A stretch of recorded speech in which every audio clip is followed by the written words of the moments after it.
Well, I think that Hong Kong is facing increasing hostility from the West. The West has been suffering from economically for some while. That's why the mainland is increasingly important to Hong Kong.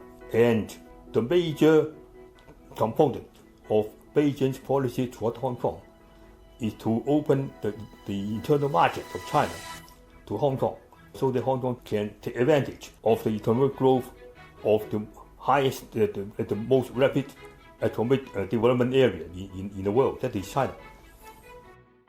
China to have its economy revived far earlier than any other countries.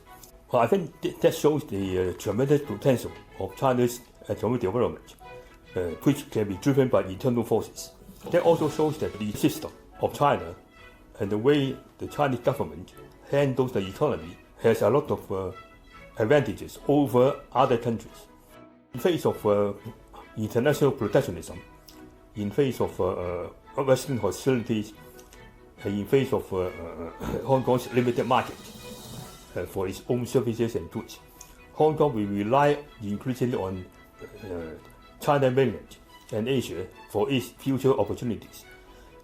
That if we want to resolve all these difficult problems in Hong Kong's governance and development, we need to strengthen the principle of Hong Kong being run by the patriots. Hong Kong being part of China, having only those people who are patriotic to run Hong Kong, basically is not only a moral principle, but it's also a legal principle. Because in every country around the world, if a person does not identify with his country, does not support his country's constitutions, how can that person be allowed to run the country?